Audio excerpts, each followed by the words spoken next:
Hi guys, it's Sarah from Losing It For Me 42 with my week 84 update, I'm guessing. I had vertical sleeve gastrectomy or VSG surgery on October 26, 2016. My high weight was 389 and that was in April of 2016. My surgery weight was 324. Last week I came at you with the weight loss surgery 5 and 5, so WLS 5 and 5. That Perforce had started the challenge, and I weighed in at 219.4, which was the high end of kind of where I've been. And this week I weigh in at 219.3. This week I'm 215.4. So that is a 3.9 pound loss. So almost a little sliver away from a 4 pound loss for the week, which is pretty good. It is kind of in the realm of where I've kind of been still. So it's hard for me to get excited about it because I'm not past, like, I think I'm gonna get excited when I get like below 212 because I've been on the higher end. I've been fluctuating for the last like ever between 220 ish and like 214. 214 is about as low as I've gotten for a while. I used to fluctuate between 209 and like 216, and then I kind of started fluctuating even higher up. So I haven't seen 209 in a long time. 209 is the lowest I've ever seen, and I haven't seen that in quite a while. So I think once I hit like 212 and 210 and 209, like I'll start to get like really jazzed about it. Which is bad. It's bad. I think this is definitely like part of the struggle of regain is that you don't feel accomplished until you've gotten past where you've regained from. Like past, if you haven't gotten past your lowest. Like I really feel like that's the case with me. Is like I'm just like, oh well, you know, I haven't gotten past that. So I don't know, in my stupid brain I'm like, it doesn't count. It does count. I would count it for anyone else. Why would I not count it for myself? It's crazy. So what have I been doing? Pretty much what I said I was going to do. I have stuck to Pound of Cure-ish, because there's no like way of calling what I'm doing. There's no like a specific set way of eating that I'm doing, and so like there's not like a nice little couple of words that you can just scoop it all up in. I'm basically just cleaning up my diet is how I put it. Is I'm not eating really processed foods.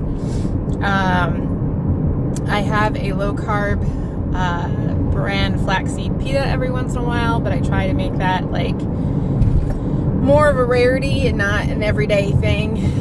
I'm eating meat and vegetables and fruit. So I can't really say I'm doing low carb since I am eating fruit. And I'm eating a range of fruit. Some berries, strawberries particularly. And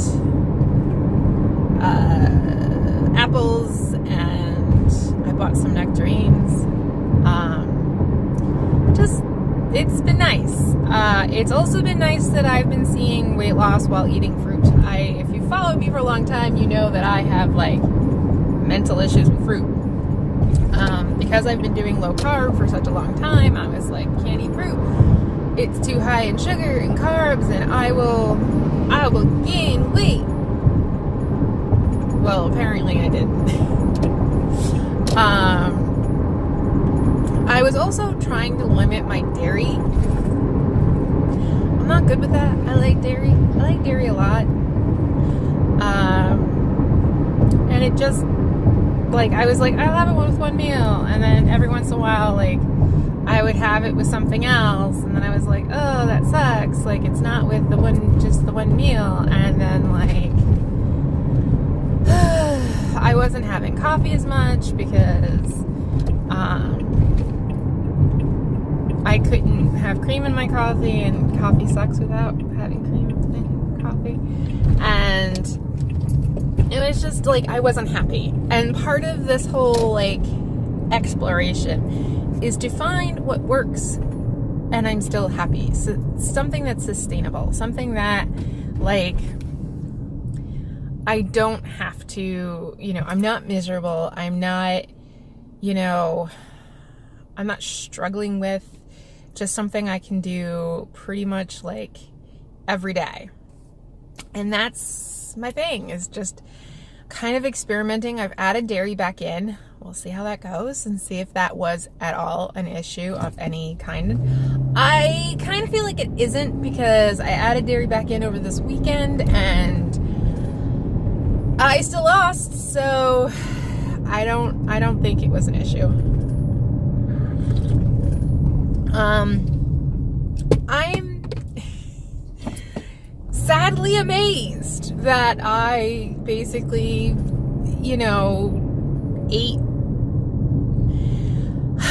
I ate the way I ate and that I lost weight. Like, it was like, well, I thought I was eating this way, and this is the thing, and I heard, I think it was Fly Girl Fitness, say this recently. Like, I thought I was eating good. I thought like my diet was really good, and I think good part of it was.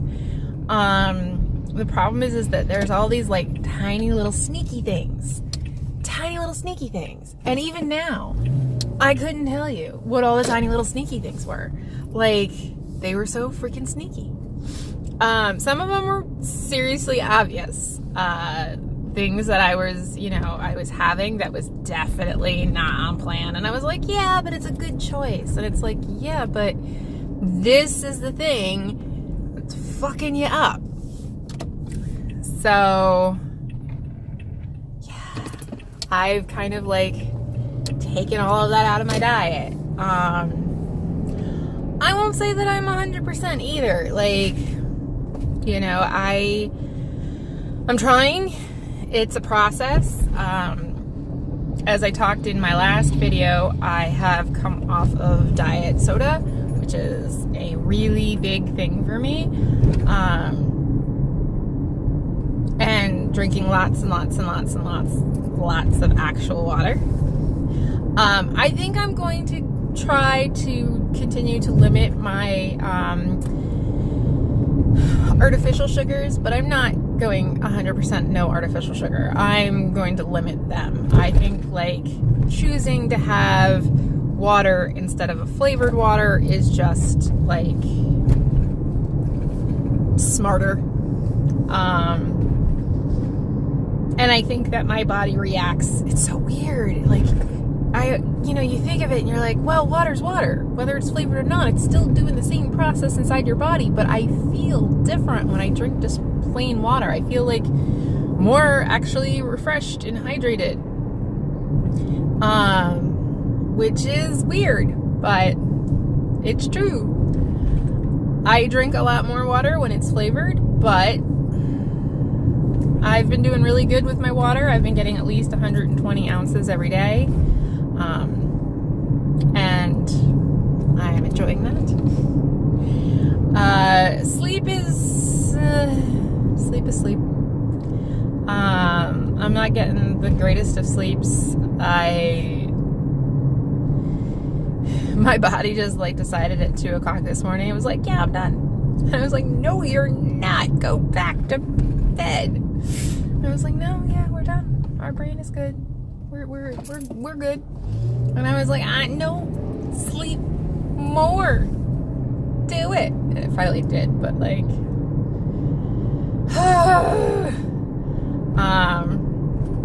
got a lot of like just personal stress going on. Trying not to let that get to me, but that was another thing. At one point this week, I shot up to 221. I started the week at 219.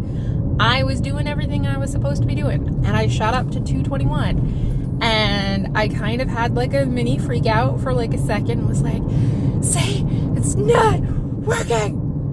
And then I kind of like calmed down and was like, you didn't do anything. Like, you didn't eat off plan. You didn't do anything. And I knew that I was under a lot of stress, and I just kind of calmed down. I didn't use it as an excuse to go crazy, and it just slowly started coming off. What it was, I don't know, stress, a little bit of constipation maybe, I don't know. It was definitely like a scary moment, and something that like gave me like a bit of pause. And then I realized, like, my biggest fear with it was like, oh, see, fruit, this is what fruit does to you. And then I was like, no, it's fine. And like I had to like relax into it. And I think that that's one of the biggest things that I've been kind of like, the universe has been telling me in lots of different ways, is consistency. Just consistency. I watched this Netflix show. It's called Explained. And it's like these mini, tiny documentaries. They're like 16, 20 minutes long. They're really tiny. And it comes out once a week. And they cover a weird range of topics. Like just random topics. And they just kind of delve into them, not heavily, but just enough to kind of like, if you were minorly curious, you go, oh, that's interesting. And if you are majorly curious, it gives you a jumping point for yourself to go research it more. I did one on diets, and it was everything I knew. One of the best things is one of the first things they said was like keto versus low carb. And there was a scientific study with keto versus low carb. And they basically said, like, the question was like, which is better? Like, which works better? And as this is like a raging topic in the weight loss surgery community, the answer, according to the scientific study that was done, was neither. The answer was consistency. That no one way of eating is a magic bullet. And that really, as long as you lower your caloric intake to like below your daily burn level, and you're consistent with what you eat, that's all you have to do. And they're like, you just, whatever it is, however you want to train your body to burn whatever, that's all you have to do. Is just, and they said, like, interestingly enough, they brought up the whole study on The Biggest Loser, and basically like severe caloric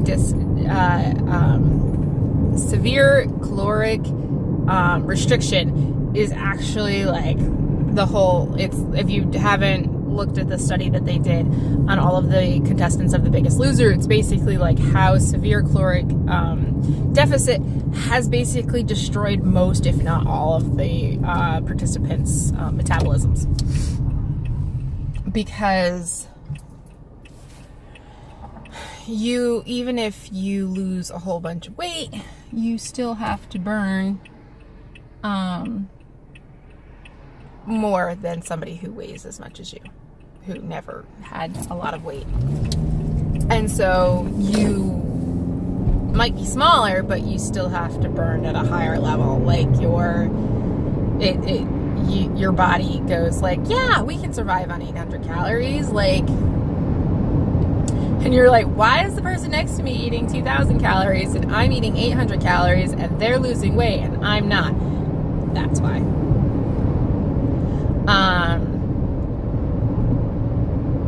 And it's a very interesting thing, and in the community right now is the Deeper State Keto, and that's kind of about healing your metabolism and finding like just where your engine revs at, which is interesting. I am in no financial situation to do it, but I am curious.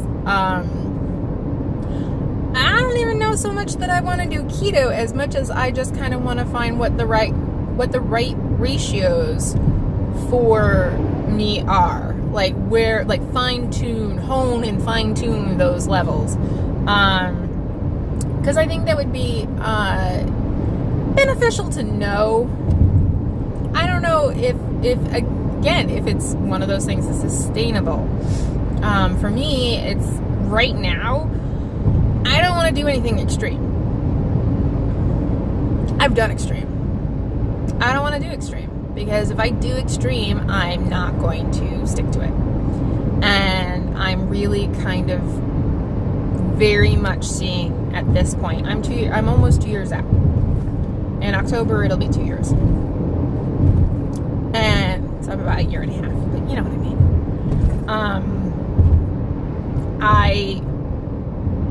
I'm really seeing that this is lifetime, and that it's not about hitting goal.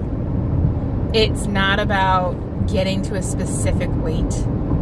It's about finding a lifestyle that works for me, that is sustainable, that I can sustain for the rest of my life. And make that eating and make that way of like burning fuel the way I do it. And I think that is really kind of like that's the next level for me, is finding that.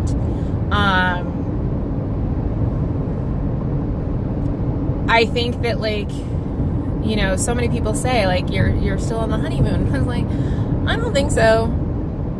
I lost like almost 180 pounds. At this point, it's like 172 pounds, but we're getting back there. And I'm going like, I lost a lot of weight. I lost a lot of weight pre-op. I lost a lot of weight in the first year. I've lost a bit of weight in the second year. But I don't feel like I have that like hormonal help anymore. And I think that, you know, in some ways I should have done this when I had that hormonal help. Listening to some people's videos and podcasts about like the early stages of weight loss surgery. And basically that's what most of them say. Is like, and the thing is that I thought I was doing that. I was like, this is so sustainable. And then after a while, I realized that it wasn't. Like, that little things start to creep back in. And it's like things that you go like, oh yeah, this is okay. Like, I can have popcorn. Like, it's not, of all the things, it's not that bad. And it's like, yeah, but eventually it goes from having a tiny bit of popcorn to having an entire bag of popcorn. And it's like, those things just slowly creep up on you until you're like neck deep in popcorn. And that's really where my challenges were, was that I was having lots of these like little things here and there. Sorry, guys. Little things here and there that added up.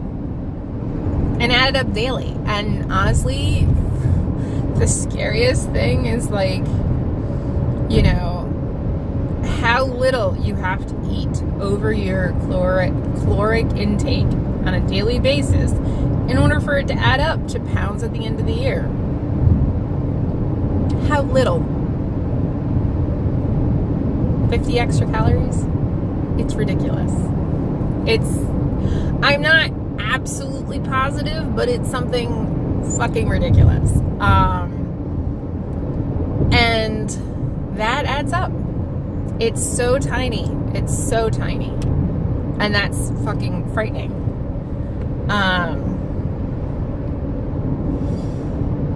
I'm not counting calories right now. As long as my body continues to respond at this level, I will continue. When it stops responding, I will evaluate. And that's really all I can do. If I get to a point, if I ever get to a point where I feel like I've actually gotten somewhere where I'm comfortable and I don't need to lose any more weight, I will evaluate and go, okay, like if my body stopped responding here, like here's where I stay. This is what I do. But I don't want to do anything extreme to get there, because at this point I need to find what's sustainable for me. And for some people, keto's absolutely sustainable. They love it. It makes them feel awesome. Being in ketosis is like what I imagine a smack high feels like. It is great. You just feel like energized and just roaring to go, and it's great. I love ketosis. But I know me, and I know that the all or nothing of being in ketosis would mess with my head, and has messed with my head. So for me, it's not the way. My body likes it because it's basically what I'm doing now, except no fruit.